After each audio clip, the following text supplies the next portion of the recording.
Hi! Before we get started, let's have a little exercise. I'm going to show you a series of clips, and I'd like you to think about what do these clips have in common. Are you ready? Here we go. We're stepped out upon the world stage now, with the fate of human dignity in our hands. The Germans, everyone thinks Enigma is unbreakable. Good. Let me try, and we'll know for sure, won't we? I cannot do my work effectively if I do not have all of the data and all of the information as soon as it's available. I need to be in that room hearing what you hear. Pentagon, your rear end jiggles. It's what you call immodest. Well, then stop staring at my butt! I will not fall into despair. I will offer up my talents to Master Ford. I will keep myself hardy till freedom is up. You give me the respect that I'm entitled to! Ooh, the camp, the drama, I love it. I don't know about you, but I absolutely love and enjoy movies that are based on real people and real events. And so if that was your guess, then you're absolutely correct. However, if you went one step further and guessed that these are film adaptations of a biography or a memoir, now you're cooking with gas.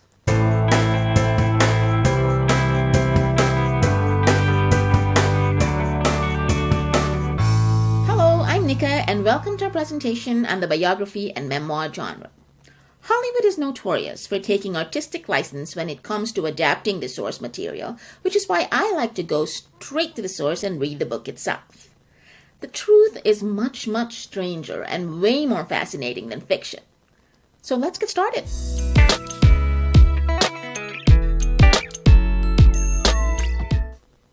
The word biography comes from the Latin bios, which means life, and graphia, to write. It's the earliest literary genre. Parallel Lives by Plutarch is a great example of an early biographical form. This is the 2nd century's version of a mashup. Plutarch compares and contrasts the lives of famous Greek and Roman noblemen, like Demosthenes, who was Greek, and Cicero, who was a Roman. Both were statesmen renowned for their intellect and rhetoric. In the Middle Ages, historical, political, and cultural biographies fell out of favor and were replaced by biographies of saints, popes, and other religious figures due to the influence of the Roman Catholic Church. Before the 18th century, biographical works were considered historical and focused mostly on prominent individuals. The life of Samuel Johnson is considered the greatest of English biographies because its writer, James Boswell, interwove recorded conversations with Johnson, along with his letters and personal papers. Boswell also interviewed people who knew Johnson and added his own observations into his work. Boswell essentially created the blueprint for the modern biography.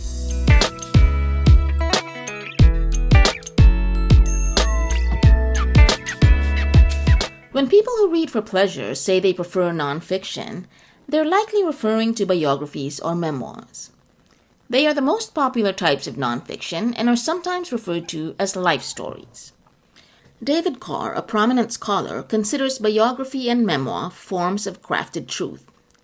About nonfiction, he wrote that it is grounded in evidence, not guile, allowing the reader to experience what he called grounded possibilities.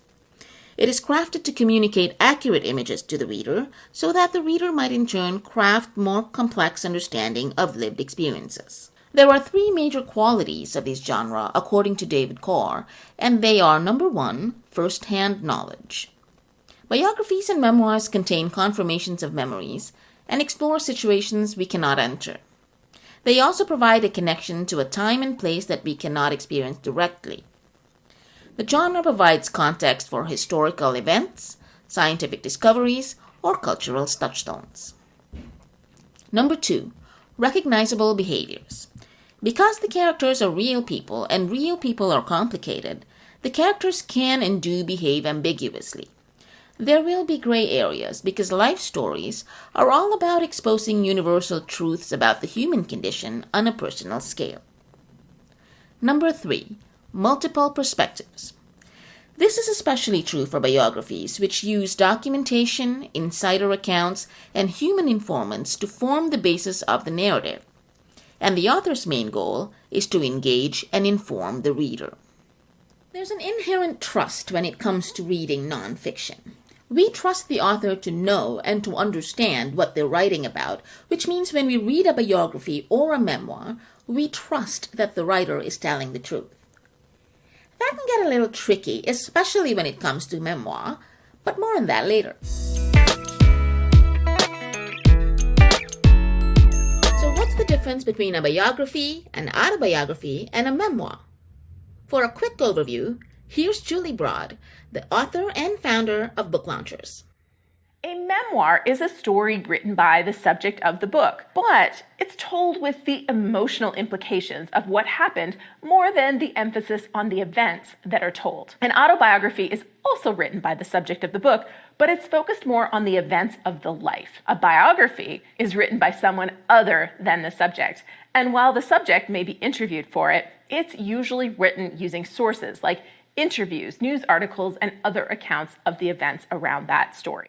That's an excellent encapsulation of the genres, and it's particularly useful when you're explaining it to your would-be patrons. But it's all been broad strokes so far, and let's get a little more in-depth. For this, we're gonna need Courtney's help. Biography is the process of writing the story of another person's life. It holds broad appeal because it encompasses all kinds of subjects, and there are individuals whose lives are associated with a variety of topics of interest to readers. Biography stories may appeal to these readers who may not typically read biography. It comes in a variety of formats, such as formal or chatty in tone, or may use personal interviews, or even academic archives for information and sources. It can focus on a particular seminal event in a person's life, or look at multiple subject matters and how they relate to one another. Biography can be referred to as the story of lives.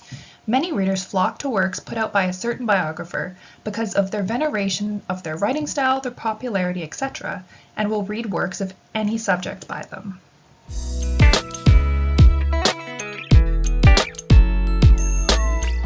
Biography personalizes history, time and place, and is ultimately about people. Certain biographies detail the historical and cultural time period in which the subjects lived, and some go deep into the day-to-day lives of their subjects. Language and writing style can be gossipy or chatty, academic or scholarly, or a single-person study or group biography. There's a variety of choice, especially when it comes to well-known historical figures, and lots of different styles and lengths of biography to choose from. We read biography to illuminate to ourselves the facets of our own experience.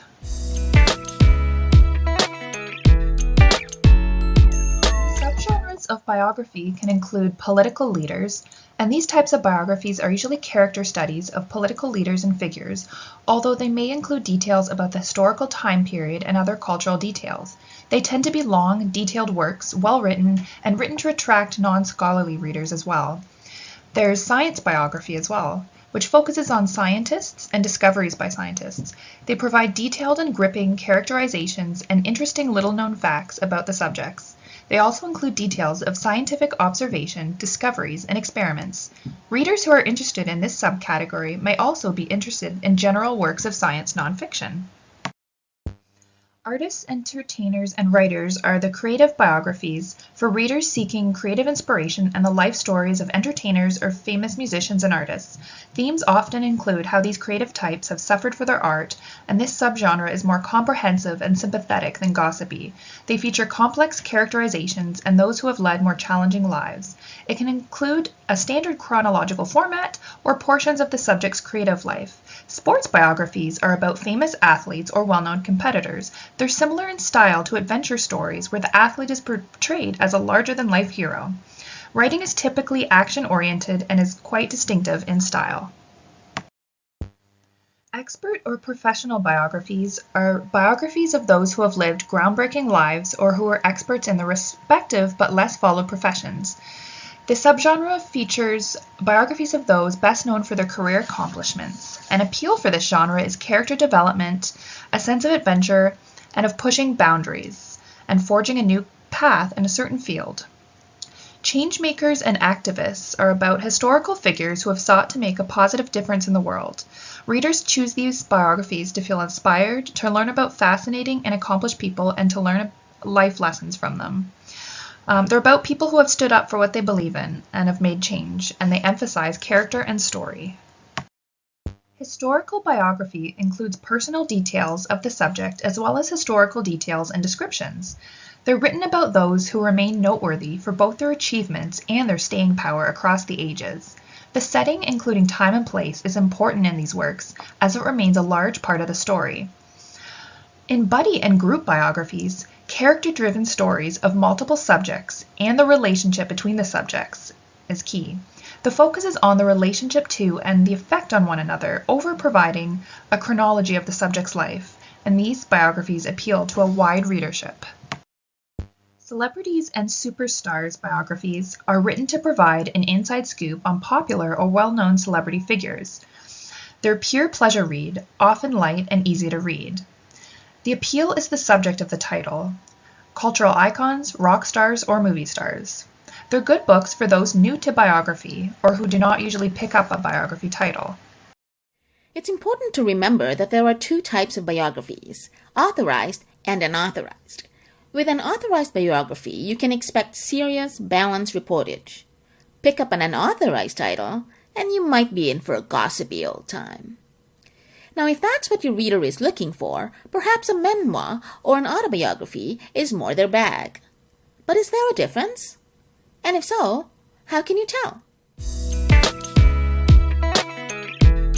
Memoirs tell stories of specific time periods in the author's life. They are a story from a life that go deeper into a specific event in a person's life. Memoirs are recognized for what the author does or experiences, while with autobiographies, the focus is on the author themselves. Autobiography tells the author's story in a chronological fashion and features their entire life story. It is a written account of someone's life, their life story or story of a life. Memoirs are usually more reflective and introspective and often include the author's explorations of their own subjective reactions to their surroundings and experiences. Autobiographies are more factual and chronological and place less emphasis on subjective experiences. In many academic and critical analysis, memoir is a form of life writing that is considered non-professional or non-literary textual production. It is treated by critics and some academics as a secondary form of life writing, whereas autobiography is considered more literary. With autobiography, the appeal is the main character or subject of the book. It is similar in form and appeal to memoir. Autobiographies are most often penned by those famous or well-known for their achievements or experiences, and are not usually authors themselves. Memoir as a term has largely replaced the term autobiography in its common usage. Memoirs can be defined as narratives composed from personal experience. Memoirs are based exclusively on the personal experience of the author and how they experienced events personally, as opposed to works that may rely on various secondary sources to corroborate. Memoir has flourished in the past decades and is quite popular and quite pervasive, and which is why they tend to be highly criticized at times. Memoirs offer personal and often fascinating first-hand accounts that explore the author's experiences and tell amazing stories. The storytelling is personal and subjective, and the pace is often quick, with stylized or unique or arresting prose. Memoir offers the opportunity to experience another time and place, and to walk in another person's shoes, and offers a learning opportunity. Memoirs offer an endless variety of topics, including self-discovery, mental health, science, and coming of age. It's a genre that has something for everyone, and they offer fun, enjoyable reading experiences. Coming-of-age subgenre generally reflects the growth the author goes through from childhood or adolescence into adulthood, and the transformation that happens. They offer a leisurely pace and tend to be quite reflective in tone. With self-discovery memoir, the tone and format are similar to coming-of-age memoirs, but are less chronological. They serve to make the personal universal, and this adds to their popularity. Readers enjoy how these memoirs help them to understand that they are not alone in their problems or issues. They feature lyrical and reflective writing styles. Overcoming adversity is a subgenre that deals with the subject of personal hardships and triumphing over events and problems such as drug addiction, prejudice, abuse, or illness. It's often referred to as recovery or personal triumph stories. They're often overwhelming and offer a potentially graphic treatment of a subject, and the tone and plot may be dark. However, the stories are compelling and inspiring because the authors explain how they lived through, learned and grew from, and conquered their problems and the issues they faced. The immigrant experience is a subgenre that offers universal themes such as culture clash and relatable stories of families and tradition, exploring identities and feelings of alienation. They often cover multiple appeal factors for readers, including description of landscapes, memories, character portraits, and use of language. Multicultural experiences is considered a subgenre of immigrant experience memoirs. They can include themes of identity and how lives are shaped and formed by one's surroundings. They can involve stories of long-term immigration issues or more short-term experiences. They're similar to self-discovery and coming-of-age genres because they explore themes of identity, heritage, community, and belonging. Working life memoir are memoirs that tell stories of professional and working life experiences, usually told in ways that are deeply personal and sometimes with humor. They offer a behind-the-scenes glimpse into a variety of professions and feature unique voices. They cover a broad range of subject matters such as law enforcement careers or the food and beverage industry to interest multitudes of readers. Foodie memoirs are often written by food critics or cookbook authors. The history of the foodie memoir can be traced back to the 1940s. They intertwine food and eating with a sense of nostalgia and memories, as well as the everyday experiences with food, and often offer select recipes.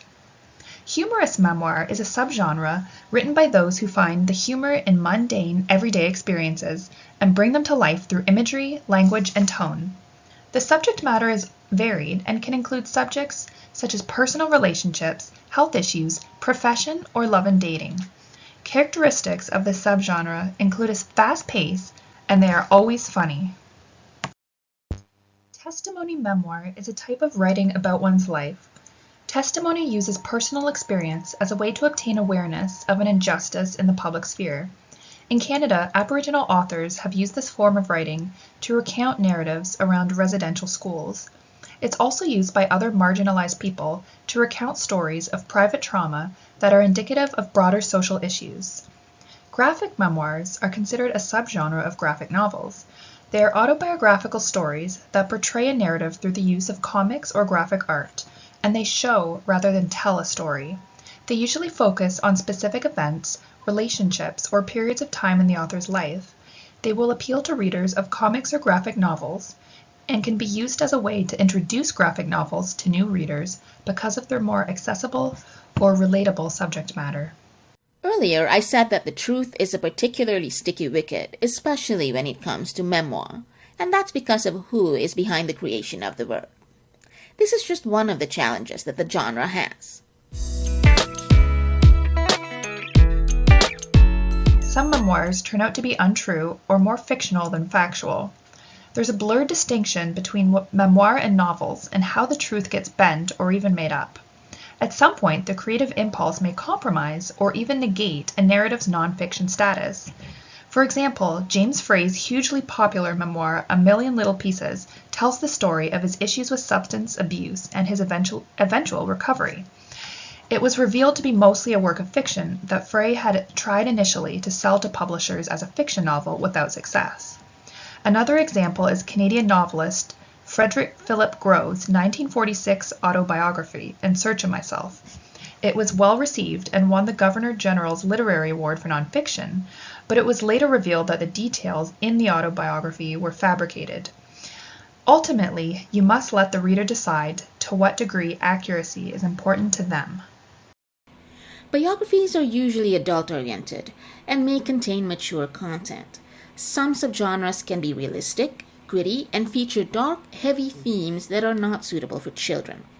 Although the genre is also marketed to a younger crowd and is presented in a bright, friendly way, some themes like murder and death are still addressed. For example, The story of Chico Mendes features a 2-page spread of a coffin being carried aloft with a crowd of mourners, and parents may be caught off guard by themes that they may not be prepared to discuss with their child.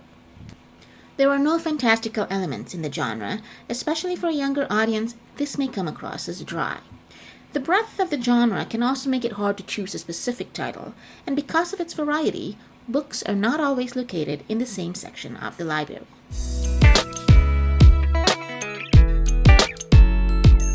So how do you market biography and memoir? Nancy Pearl, the author of the Book Lust series, says it's best to prioritize material that engages the interest of your reader, and avoid depending on so-called classics, as they're not always for everyone. If your reader prefers a sweeping, informational scope, suggest a biography. For a more poignant, focused story, suggest a memoir. Fans of life stories may also enjoy nonfiction that reads like fiction and novels categorized as biographical fiction. Readers may need help browsing for memoirs. While some are among individual biographies, others, like those that double as personal essay collections or humor books, may be in different areas of a nonfiction collection. Life stories can tie into any number of display themes. For example, you can link a display of film biographies, autobiographies, and memoirs into the Academy Awards season. To get an idea of the titles held in high esteem and keep your collection up to date, track the Carnegie Awards, the National Book Awards, the National Book Critics Circle Awards, the ALA Notable Books List, and the Pulitzer Prize. We hope you'll keep these genres in mind when it comes to your reader's advisory. This wraps up our presentation, and thank you for joining us today. Until next time, bye!